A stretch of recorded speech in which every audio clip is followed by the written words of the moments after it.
18वा श्लोक आहे आणि 18वा श्लोक आपण आता पाहतो. तर ह्या श्लोकामध्ये जवळजवळ 18व्या श्लोकामध्ये जवळजवळ आता 9, 10, 15 पोहे वाचले आणि ह्या ऐकत असताना असं वाटतं की सगळ्या ओव्या जर पाहिल्या तर जसे एखादं फुल असावं आणि त्या फुलाच्या अनेक पाकळ्या असाव्या आणि एक एक पाकळी उलगडत जावी, नाही का. मग एक एक पाकळी कसे फुलाची एक एक पाकळी उलगडत जावी म्हणजे ते फुलच काय होतं, प्रगट होतं. मग तसं ह्या असंख्य म्हणजे एवढ्या मोठी ज्ञानेश्वरी 9,000 ओव्यांची ज्ञानेश्वरी आहे, 700 श्लोकांची भगवद्गीता आहे. त्यानंतर चहुर्वेदी जान साई शास्त्री कारण 18 पुराणी हरिशी गाती. म्हणजे तात्पर्य जर पाहिलं, चहुर्वेदी जान साई शास्त्री कारण, 4 वेद 6 शास्त्र 18 पुराण. तर काय सांगतात, त्या सगळ्यांचा विषय एकच आहे, तो हरी. तो हरी म्हणजे तो परमात्मा प्रगट करणं. सगळ्यांचा विषय काय आहे, तो हरी प्रगट करणं. प्रगट करणं का, देव आहे निध सुरा जागी करा रुक्मिणीवरा. तो देव आहे परंतु तो कोणालाही दिसत नाही, नाही का. जसं त्या आईच्या दृष्टीआड जर मूल जर झालं, त्या आईला असं वाटतं माझं मूल मला दिसावं, माझं मूल कुठं गेलं. आईचा सगळा जीव त्या मुलाजवळ असतो, ते मूल तिला दिसावं असं वाटत असतं. तसं सगळ्या चराचर सृष्टीला जुदान कोण आहे, आश्रय कोण आहे आणि सगळ्यांचा विषय कोण आहे, तर सगळे आहे एकच. सगळ्या विश्वाचा अनंत कोटी ब्रह्मांडाचा विषय एकच आहे. सगळ्यांचा आधार एकच आहे, सगळ्यांचं अधिष्ठान एकच आहे, सगळ्यांचं उत्पत्ती स्थान एकच आहे. आणि ह्या परमात्म्यामध्ये त्यालाच हरी म्हणतो ना आपण. जसं समुद्र हजारो लाटा निर्माण होतात, नाही का, किंवा समुद्रामध्ये ज्या ज्या काही घटना घडतात त्या सगळ्याला आधार एक समुद्रच आहे. त्या लाटांना, त्या प्राण्यांना आधार कसा आहे, एक, आणि त्यांचं जीवनच समुद्र आहे. तशा प्रकारे या विश्वाचं जीवन सुद्धा तो परमात्मा आहे. आणि तो परमात्मा जीवाला भेटला का जीव काय होतो, सुख सुख समाधानाला प्राप्त होतो. तो जीव शांत होतो, नाही का. तो जीव, त्याशिवाय तो जीव शांत होत नाही. हे विशेष आहे. जसं आई मुली, त्या लहान मुलं आईच्या कुशीमध्ये गेलं का ते शांत होतं, नाही का. मग तशा प्रकारे तो परमात्म्याची म्हणजे जीव आणि परमात्मा याची गाठ पडते, नाही का. तर तेव्हा जो परमात्मा प्रगट होतो तेव्हा ती सगळी चराचर सृष्टी काय होते, शांत होते, समाधानी होते. आणि हा आनंद आता आपल्याला पाहायला मिळते पहा. ती शबरी होती, शबरी. तर शबरीला समजलं की श्रीराम येणार आहेत. त्या शबरीला इतका आनंद झाला, इतका आनंद झाला, नाही का. आपलं मूल जर समजा वर्षातून येणार असेल तर त्या आईला खूप आनंद होतो. वर्षातून मूल येणार असेल तर आईला खूप आनंद होतो. माय काय करते, सगळ्या आळीत सांगते, सगळ्या गावात सांगते, सगळ्या पाहुण्या रावळ्यांना सांगते, सगळ्यांना सांगते उद्या आमचा बाळ्या येणार आहे, उद्या आमचा बाळ्या येणार आहे, सगळ्यांना सांगते. आता काय पण लपवतो नाही, ते म्हणतं असं असं असं, पण हिला इतका आनंद होतो. मग तशा प्रकारे त्या शबरीला सुद्धा काय झालेलं आहे, श्रीराम येण्याचा पहा, हे किती विशेष आहे बरं का.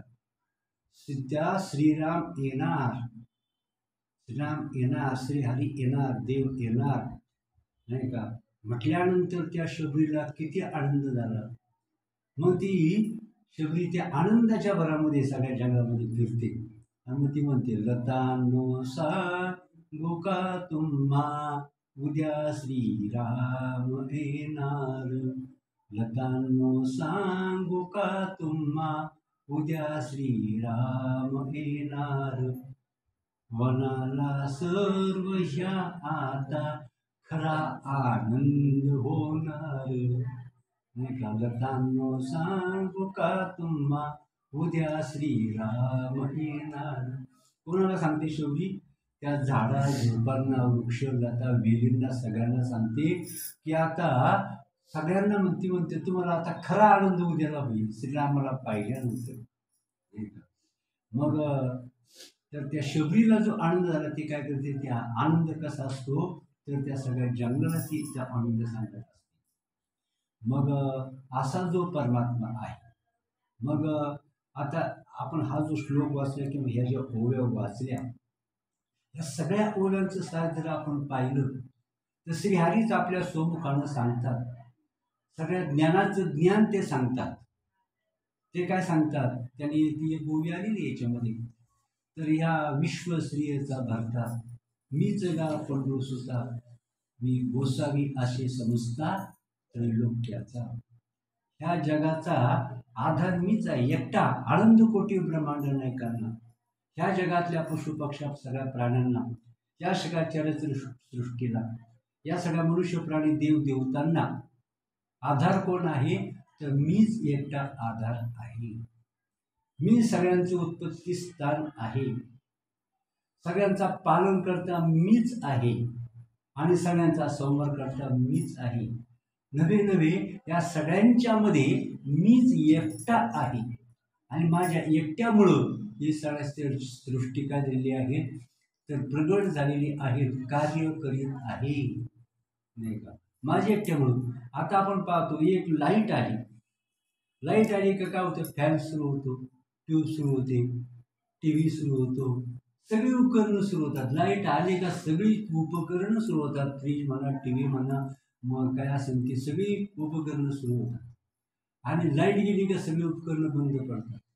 मग सगळ्यांचा आधार, सगळ्यांचा जीव, उपकरणं शेकडो आहेत, नाही का. आणि सगळ्यांचा आधार काय आहे तर एक वीज आहे. एक वीज असेल, लाईट म्हणतो, करंट म्हणतो, त्याच्यावर काय होते सगळं चालतं, त्याच्यावर सगळं ते असेल. आता ती काय करते वीज, विचार करा. ती वीज काही एक करत नाही, परंतु ती जर नसेल तर सगळी कार्य बंद पडतात. लाईट नसू दे, आपल्या घरातलं सुद्धा सगळं स्टॉप होतं. लाईट जर नसेल, लाईटच नाही, सगळं स्टॉप, बसता राहतो, हातपाय जोडून सगळे. काय करायचं, सकाळपासून लाईट नाही, सकाळपासून लाईट नाही, मिक्सर चालत नाही, नाही का, फ्रीज चालत नाही, मिक्सर चालत नाही, काहीच चालत नाही, फॅन चालत नाही, ट्यूब चालत नाही, घरात अंधार सगळा.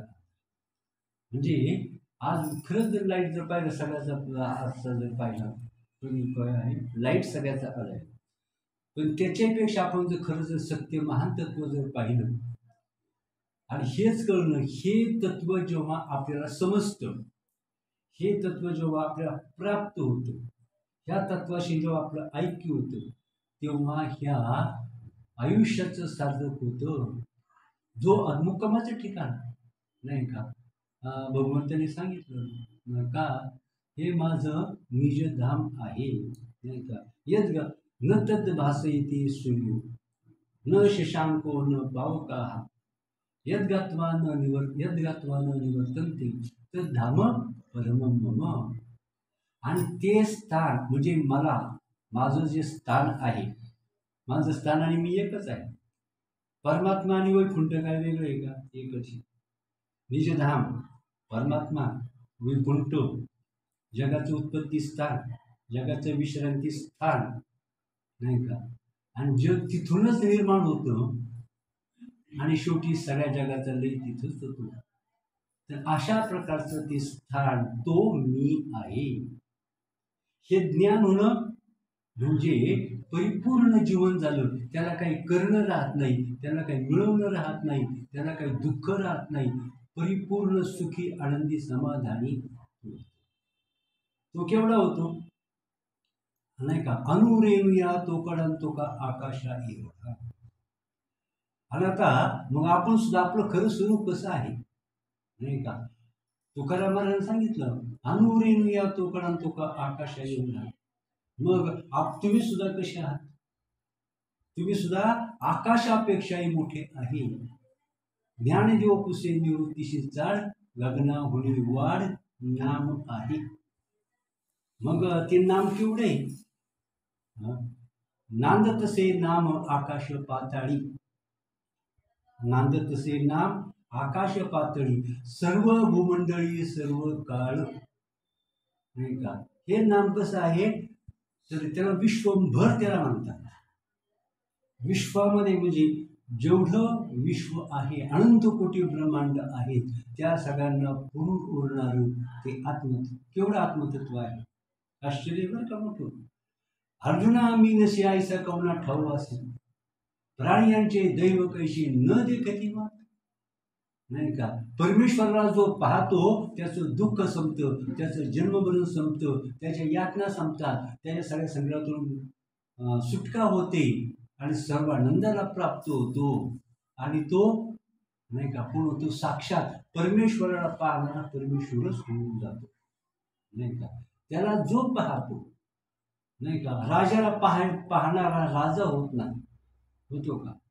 श्रीमंताला पाहणारा कधी श्रीमंत होत नाही, पण जो देवाला पाहतो तो देवच होऊन जातो. मग तुकारामाने सांगितलं का तर देव पाहावयासी गेलो तेथे देवाची होऊन ठेवलो. देव पाहायला गेलो तर देवच होऊन माग आलो. नाही का. देव पाहायला गेला तो देव होऊनच माग आला. मग देव म्हणजे कसा तर प्रचंड सामर्थ्य, नुसतं सुख, सर्व सुखाचे आगर. आश्चर्य, साधी गोष्ट नाही. ते आत्मतत्व म्हणजे साधन नाही, आत्मतत्व. म्हणून या त्या म्हणजे श्रीहरी, त्या श्रीहरीची किंमत स्वरूप जर कळलं, किंमत जर कळली तर त्याच्या जगातल्या सर्व दुःखांचा नाश होतो. त्याला सगळी सुख, सगळी ऐश्वर्य, सर्व शक्ती त्याला प्राप्त होतात. त्याला काही करणं राहत नाही, कर्तव्य त्याला नसतं, तो परिपूर्ण असतो. नाही का. आणि मग त्याच्यासारखा तोच एकटा, आणि त्याचा नाश कधीच नाही. नाही का. त्याचा नाश कधीच नाही. नाही का. अशा प्रकारचं ते तत्व आहे. आणि म्हणून कसं आहे, आणि जोपर्यंत त्याची भेट होत नाही, जोपर्यंत आत्मतत्व कळत नाही, तोपर्यंत त्या माणसाला काय करावं लागतं तर दुःख त्याला भोगावं लागतं. जोपर्यंत तो कळत नाही, जोपर्यंत त्याची प्राप्ती होत नाही, तोपर्यंत कसं आहे त्याला दुःख भोगावं लागतं. अजून एक पहा, तुम्हाला सांगतो की जगामध्ये आपल्या सगळ्या काही गोष्टी, लहान मुलं असतात, त्या लहान मुलाला असंख्य अलंकार दिले, हजारो रुपये दिले, वस्त्र अलंकार, खाणं पिणं सगळं काही दिलं लहान मुलाला, ताण्या मुलाला बरं का. तर वाटेन ते दिलं, वाटेन ते दिलं. नाही का. तरी पण त्याचं दुःख संपत नाही आणि त्याला आनंद होत नाही का. बरोबर आहे का नाही. ते झुरत असतं, कशाकडे झुरत असतं, आईसाठी ते झुरत असतं. नाही का. आईसाठी ते झुरत असतं. नाही का. मग तशा प्रकारे ह्या जीवाला, आणि त्याला काहीच नको, आई मिळाली ना त्याला काही एक लागत नाही, सगळी सुख त्याला प्राप्त होतात, त्याचा चेहराच बदलतो. नाही का. लगेच त्याचा अक्षर आनंदमय होऊन जातो, दुःख कुठल्या कुठं संपतं आणि तो आनंदाने परिपूर्ण. काय झालं, फक्त आई भेटली. मग तशा त्याच्यापेक्षा आनंद पटीने जेव्हा त्या जीवाला त्या परमात्म्याची प्राप्ती होते, नाही का, त्या परमात्म्याची प्राप्ती होते. आणि मग तेव्हा काय होतो तर त्याला म्हणजे सगळ्या दुःखाचा त्याला विसर पडतो, सगळ्या दुःखाचा विसर पडतो त्याला. नाही का. मग म्हणून हा परमात्मा कसा आहे तो मी, म्हणून मग प्रमाणे हे सांगितलं तिचा श्लोक, न तर दासी सुरू न शशांको न पावका यद्गत्वा न निवर्तन्ते तद्धाम परमं. त्याला सूर्य प्रकाशित करीत नाही, चंद्र त्याला प्रकाशित करीत नाही, तो कोणाच्या शक्तीवर जगत नाही, त्याला कोणाची त्याला राहण्यासाठी, जगण्यासाठी, कार्य करण्यासाठी किंवा अस्तित्वासाठी जगातल्या कोणत्याही गोष्टीची त्याला अजिबातच गरज नाही. नाही का. आणि म्हणून सगळ्या, आता पहा आश्चर्य, किती मोठं आश्चर्य की सगळं चराचर म्हणून गा या परी ब्रह्मादी पिपिलिकावरी मज वाचून दुसरी गोष्टी नाही. किती ज्ञान सांगितलं. म्हणजे भगवंत कळणं म्हणजे आनंद आणि परमानंद, सगळ्या दुःखातून सुटका, सर्व आनंदाला प्राप्ती. आणि देव न कळणं म्हणजे महाभयंकर दुःखाला सुरुवात, विनाशाला सुरुवात. नाही का. त्या दुःखाला माप नाही, त्या दुःखाला अंत नाही, त्या दुःखाला शेवट नाही, आणि त्या दुःखाला किती कालावधी आहे तेही सांगता येत. आणि म्हणून ज्यांना कळलं ते मागं लागले कशाच्या, म्हणून या जगामध्ये सुख नाही, काही जरी मिळलं, परंतु अज्ञानी माणूस काय करतो नाही का, तर धन दौलत पैसा अडका घर दार बायका मुलं संपत्ती सोहळे याच्यामध्ये तो रंगून जातो, आयुष्य त्याच्यात घालतो, तरी त्याला ह्या जगाचं वर्म कळत नाही. याचं वर्म काय आहे, ईश्वराची प्राप्ती म्हणजे सर्व सुखाची प्राप्ती, आणि ईश्वराची प्राप्ती न होणं हा सर्व दुःखाचा कोट्यानुक म्हणजे अनंत कोटी कल्प त्याने काय करणं, फक्त दुःख भोगत राहणं नाही का. परंतु ह्या जगाला काय आहे, हे जगाला ह्या गोष्टी काय कळत नाही. म्हणून कसं आहे तर पहा, तर हा जो परमात्मा आहे आता सांगितलं, तो मी पुसची कैसा मुखाप्रती भानू जैसा, किंवा अजून एक सुटसुटीत आहे पहा, अर्जुना मी नसे ऐसा कवना ठाऊआसी प्राण्यांचे दैव कसे न देखती माती. मग मी कुठं नाही, ह्या तुम्ही हे आकाश केवढं आहे, आकाश मग आता सगळ्या अनंत कोटी ब्रह्मांडापेक्षा या जगापेक्षा आकाश मोठा नाही का. आणि आकाश किती मोठं आहे याचं माप कोणीही घेऊ शकत नाही. किती मोठा, आकाशाची सुरुवात कुठं झाली, आकाशाचा शेवट कुठं आहे, आकाशाची खोली किती आहे नाही का. हे खोल आकाश कधी संपतच नाही, कुठेही जा आकाश संपत नाही. आणि हे आकाश काय आहे, मायेमध्ये नष्ट होतं, आणि ती माया ईश्वरामध्ये नष्ट होते. आकाशापेक्षा माया कितीतरी पटीनं मोठी आहे, आणि त्या मायेपेक्षा परब्रह्म ते विचारताच सोय नाही. मग तो परमात्मा केवढा असेल नाही का, तो परमात्मा केवढा असेल. आणि म्हणून मग आपण सांगितलं, अनंत जन्मीचे विसरलो दुःख, अनंत जन्मीचे विसरलो दुःख पाहता तुझे मुख पांडुरंगा. मग त्या पांडुरंगाला पाहिलं तर सगळ्या दुःखाचा विसर करतो. आणि म्हणून मग आपण पाहतो मनुष्याचा जन्म कशा करता आहे, तर आहे मी हा कोण ऐसा करावा विचार, मी कोण आहे, माझं स्वरूप कसं आहे नाही का, मी कोण आहे, माझं स्वरूप कसं आहे ते जाणून घ्यायला पाहिजे. किंवा या विश्वामध्ये सत्य काय आहे, या विश्वाचा प्राण कोणता आहे, या विश्वामध्ये हे विश्व कोणत्या सत्तेवर चाललेलं आहे, या विश्वाची शक्ती कोणती आहे, हे कळून घेतलं की आणि हेच करण्यासाठी कसं आहे, तर हेच ज्ञान आहे. आणि हे न कळणं यालाच काय म्हणायचं, अज्ञान म्हणतात. आणि म्हणून सांगितलं की चराचर सृष्टीमध्ये एकच परमात्मा आहे सगळीकडं. आणि अजून विशेष म्हणजे पहा, तर आपलं व्हीटी स्टेशन माहिती ना तुम्हाला, व्हीटी स्टेशन, त्या व्हीटी स्टेशनपासून ते जंक्शन आहे, आणि तिथून काय होतं, तिथून सगळ्या गाड्या सुरू होतात, हिंदुस्थानवर सगळ्या गाड्या जातात नाही का व्हीटी स्टेशनपासून. आणि हिंदुस्थानातल्या भारतातल्या सगळ्या गाड्या व्हीटीच्या पलीकडं काहीच नाही, शेवटचं स्टेशन त्याच्या पलीकडं काहीच नाही, तिथून सगळ्या गाड्या निघतात आणि तिथं जाऊन सगळ्या गाड्या थांबतात. तशा प्रकारे या परमात्म्यापासून सगळी चराचर सृष्टी निर्माण होते. चराचर हे जंक्शन आहे, आपला देह सुद्धा जंक्शन आहे. मग ह्याच देहामध्ये येऊन आपल्याला स्वर्गाला जाता येतं, नरकाला जाता येतं, वैकुंठालाही जाता येतं, आणि 84 लाख योनीचं पडता येतं. इथून सगळ्या गाड्या म्हणजे हे जंक्शन आहे, इथून पुढेही जा, वैकुंठाला जा, स्वर्गाला जा, नरकाला जा, नाही तो पशु पक्ष्यांच्या कोणत्या योनीला. या नरदेहात येऊन जसं आपण कर्म करतो, आत्मज्ञान प्राप्त जर करून घेतलं तर तो वैकुंठ म्हणजे सर्वानंदाला प्राप्त होतो. आणि त्यानं जर समजा नुसतंच पुण्यकर्म केलं तर केवळ सुखाचे भोगण्यासाठी तो स्वर्गामध्ये जातो नाही का. आणि पापकर्म जर त्यानं जर केलं, पाप आणि पुण्य मिश्रित जर असलं तर तो काय करतो, तर चराचर सृष्टीच्या सृष्टी म्हणजे प्राणी मात्राच्या 84 लाख योनीच्या जन्माला तो जातो. आणि पाप जास्त असेल तर तो नरकात केवळ दुःख भोगण्यासाठी तो नरकाला जातो. म्हणून मनुष्यातून आपल्याला मग आता आपण आत्मज्ञान संपादन करणं म्हणजे साक्षात देवच होणं, जीवनमुक्त होणं, ब्रह्मच होणं, आणि सर्व दुःखाचा नाश आणि सर्व आनंदाची प्राप्ती म्हणजे वैकुंठ त्याला तो प्राप्त होतो. आणि ते आत्मज्ञान प्राप्त केलं कसाही तो आधमासारखं वागला, चांगला वाईटाचा विचार केला नाही, पाप पुण्याचा विचार केला नाही, तर केवळ तो दुःखाला म्हणजे नरकाला प्राप्त. काही पापही केलं, काही पुण्यही केलं तर कशाला प्राप्त होतो, तर पशु पक्ष्यांच्या योनीनं तो प्राप्त होतो, नाही का. आणि उत्तम पुण्य जर नुसतं उत्तम पुण्य जर जास्त जर झालं तर केवळ सुखाचा भोग भोगण्यासाठी तो स्वर्गाला जातो. परंतु सगळ्यात उत्तम कोणतं आहे, नाही का. स्वर्गही चांगला नाही, नरकही तर नाही चांगला, पशु पक्ष्यांच्या योनी तर घातकच आहेत.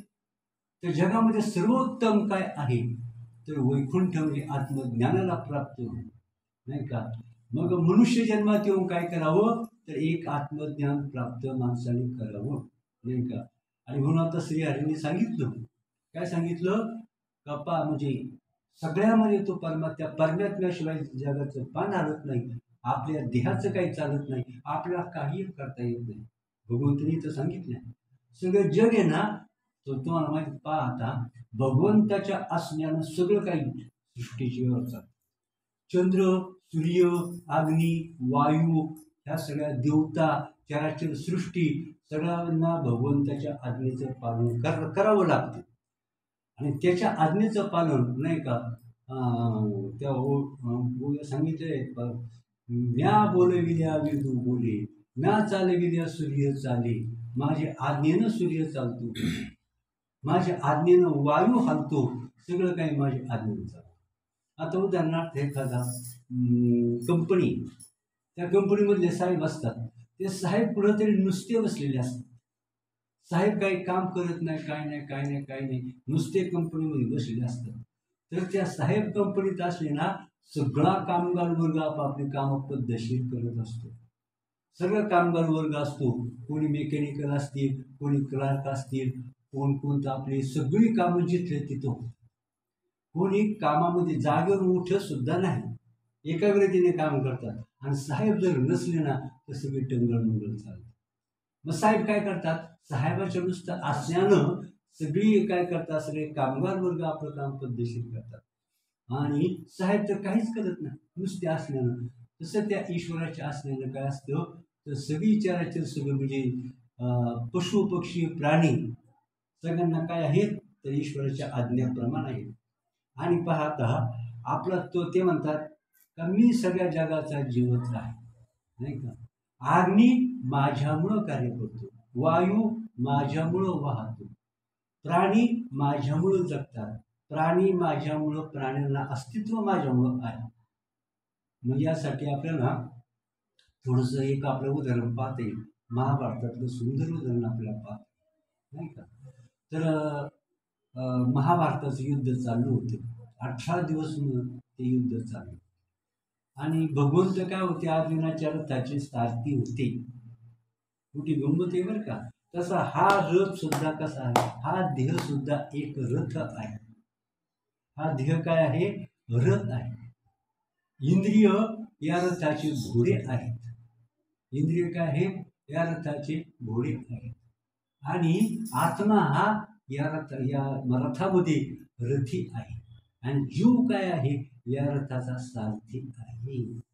अशा प्रकारचा हा एक रथ आहे, नाही का. हा रथच आहे. आणि तो रथ जसा धावत असतो, कोणाला, त्या जो रथी असतो त्या रथामध्ये बसलेला, त्याची जशी इच्छा असेल, जिकडे जायचं असेल आणि जे काय करायचं असेल त्यानुसार हा रथ चालत असतो. तसा हा रथ देव. आणि हे इंद्रिय ह्या रथाला पुढे न्यायचं काम कोण करतात, इंद्रिय म्हणजे घोडे, नाही का.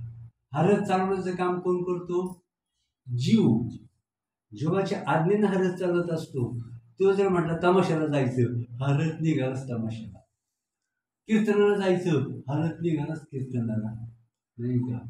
मग आता काय नुसत्या गप्पाच मारायच्या, बसला गप्पा, अशा प्रकारचा रथ आहे. मग आता तसं काय चालायचं, पण भगवंत काय होते त्या रथाचे आश्चर्य पा. म्हणजे कैसे नवलत्या प्रभूचे अद्भुत प्रेम भक्ताचे, जे सारथ्य अर्जुनाचे करीत असे. भगवंत अर्जुनाचा सारथी झाला, नाही का, नोकर झाला. भगवंत अर्जुनाचा नोकर झाला, त्या रथाचा सारथी झाला. आणि रोज काय करायचं, देव काय करायचे, त्या रथावर बसायचे आणि अर्जुनाच्या आज्ञेप्रमाणे तो रथ चालवायचे युद्धामध्ये. आणि युद्ध संपलं का संध्याकाळच्या वेळेला तो रथ आपल्या निवासस्थानी आला. रथ निवासस्थानी आला, एक अशी प्रथा होती, दररोज ठरलं होतं का रथ त्या ठिकाणी आला का अगोदर देवाने खाली उतरायचं आणि मग अर्जुन उतरायचं. बरोबर 17 दिवस असा नियम चालू होता. काय, रथ संध्याकाळच्या वेळेला रथ निवासस्थानी आला, आपल्या राहुटीकडे आला का देव त्या रथातून खाली उतरायची. कारण कसं आहे, ईश्वर नाही का, जरी समजा देव सारथी होते तरी पण अर्जुनानं आपलं शिष्यत्व नाही का, आपलं भक्त पण सोडलं नाही त्याने, म्हणून आधी देव उतरायचे, नंतर त्या अर्जुन त्या रथाच्या खाली उतरायचे. पण 18व्या दिवशी काय झालं, युद्ध संपलं, 18वा दिवस होता आणि देवांनी देवाने तो रथ काय केला, आपल्या ठिकाणी निवासाच्या ठिकाणी आणला. अर्जुन खाली उतरायला लागला रथातून. देव म्हटले अर्जुना थांब, आज असं करायचं नाही, आज असं करायचं नाही. अर्जुन म्हटला देवा खाली उतरा, नाही म्हटलं आज असं करायचं नाही. अर्जुना आज तू आधी खाली उतर, त्यानंतर मी उतर. काय म्हटले, आधी तू खाली उतर, नंतर रथातून मी उतरतो. अर्जुन म्हटला देवा असं नसतं, असं नाही म्हटलं. नाही म्हटले आज तू माझं ऐकायचं, मी जे सांगतो ते ऐकायचं, तू पहिला खाली उतर. मग अर्जुन खाली उतरला नाही का, देव एकटे रथावर होते. मग देव रथातून खाली उतरली आणि देव खाली उतरल्याबरोबर तो रथ पेटला.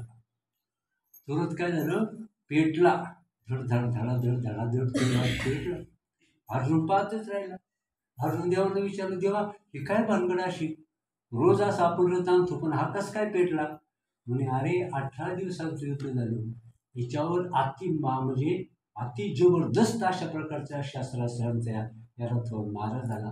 पण मी या रथावर होतो म्हणून या रथावर कशाचाही परिणाम झाला नाही. मोठमोठी शस्त्र अस्त्र होती, त्या कशाचाही परिणाम झाला नाही, कारण मी या रथावर होतो नाही का, मी या रथावर होतो नाही का. आणि आता मी या रथावरून खाली उतरलो आणि मग आता ते सगळी शस्त्रास्त्र पेटून उठली आणि या रथ धडधडत राहिला नाही का. अशीमध्ये आलं का. मग हा रथ जोपर्यंत बरं का भगवंत या रथामध्ये आहेत तोपर्यंत ह्या रथाला धक्का, या रथ किती आग होतो, अनेक रोग येतात, अनेक आजार येतात, हात तुटतात, पाय तुटतात, काय काय घटना घडतात, भयंकर दुःख भोगावे लागतात, पण हा रथ शाबूत असतो. कारण या रथामध्ये भगवंत आहे तोपर्यंत या रथाला धक्का बसत नाही का. आणि मग काय होतो, आधी अर्जुन खाली उतरतो आणि देव खाली उतरला की हा रथ पेटतो, धडाधड पेटतो. स्मशानामध्ये दामनामध्ये पेटतो का नाही. देव याच्यातून बाहेर पडले या रथातून का मग हा रथ धडाधड पेटतो. मग या रथाला कोणीही वाचू शकत नाही. पण जोपर्यंत भगवंत या रथामध्ये आहे तोपर्यंत याला काही धक्का बसू शकत नाही का. आणि म्हणून कसं आहे तर तो भगवंतच आधार या रथाचा आहे.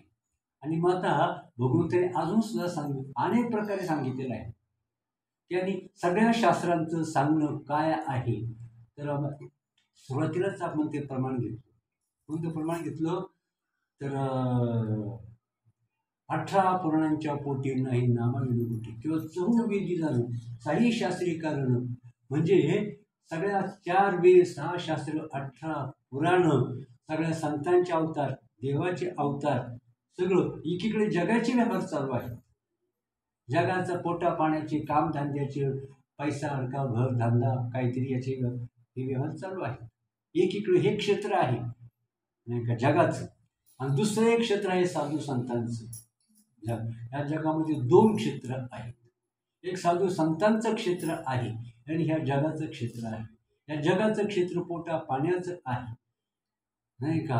आणि याचा प्रवास दुःखाकडं विनाशाकडं 84 लाख योनीकडं आणि प्रचंड महाघात इकडे या जगाचा प्रवास आहे. आणि साधू संतांचा प्रवास कुठं आहे तर आत्मज्ञानाकडे साधू संतांचा प्रवास